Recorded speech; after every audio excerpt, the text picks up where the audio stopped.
Question number 4, the Right Honourable Winston Peters. This question is to the Minister for State-Owned Enterprises and asks, does he condone the action of KiwiRail in closing Bridge 143 over the North Auckland Line, thereby severing the connection between two parts of the property owned by Owen Clements? Mr. Speaker. The Honourable Todd McLeay. Mr. Speaker, I'm advised that KiwiRail made the decision to close Bridge 143 after 2 years of engagement with Mr. Clements due to concerns with the condition of the bridge. An engineering inspection assessed the bridge as being in a dangerous condition and unsafe for use. In accordance with KiwiRail's health and safety obligations, it decided to close the bridge with immediate effect. KiwiRail takes its responsibility for safety on the rail corridor seriously, and I encourage them and Mr. Clement to continue to work together to resolve this issue as quickly as possible. Supplementary question. Supplementary question, Right Honourable Winston Peters. Is he aware that because there is no alternative access to one part of the severed land, the farm has become uneconomic, resulting in the forced sale of the owner's dairy herd? Mr. Speaker. The Honourable Todd McLeay. Mr. Speaker, whilst this is an operational matter that KiwiRail is responsible for, I did receive a letter from Mr. Clements on the 4th of March of this year. On the 25th of March, I wrote to KiwiRail on his behalf. KiwiRail have said that they are not responsible for the maintenance of this bridge.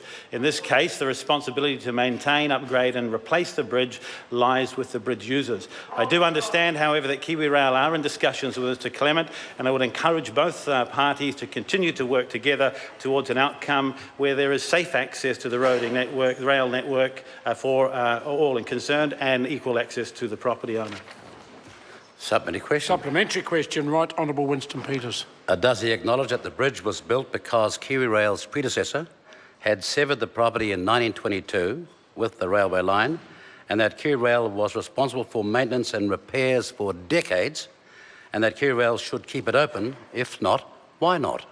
Mr. Speaker. The Honourable Todd McLeay. No, Mr. Speaker, I don't have that degree of detail. However, what I can speak to is that because in 1919, at the time the rail was built, the farm had access via Wairira Road on both sides of the rail corridor, and it wasn't landlocked. I understand that access change to Mr. Clements' land occurred as a result of council roading initiatives in 1997, which resulted in the bridge becoming the only viable route for access to the two parts of his farm. Again, I understand that KiwiRail is in discussions with Mr. Clements. This is an issue of safety on the rail corridor and for users of the bridge. I encourage both parties to discuss this. Supplementary question. Supplementary question, Right Honourable Winston Does Peters. he accept that under Section 169(1) of the Public Works Act 1981 and prior legislation, KiwiRail and the Minister, because of that section, have a continuing statutory obligation to provide, and I quote the Act, to provide access to the land so cut off or between the land so separated, end of quotes?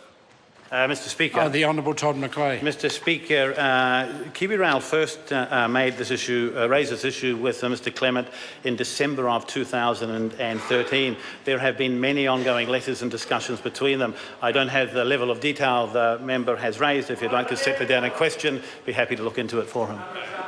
Supplementary question. Order.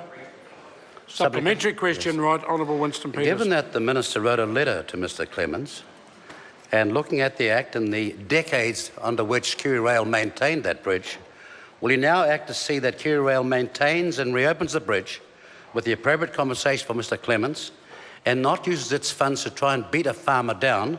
If not, why not? Mr. The Speaker. Honourable Todd McLeay. No, Mr. Speaker, there's no question that KiwiRail are beating a farmer down. Their focus is on safety for the use of that bridge, and I encourage both parties to continue to talk together in good faith to resolve the situation as quickly as they can.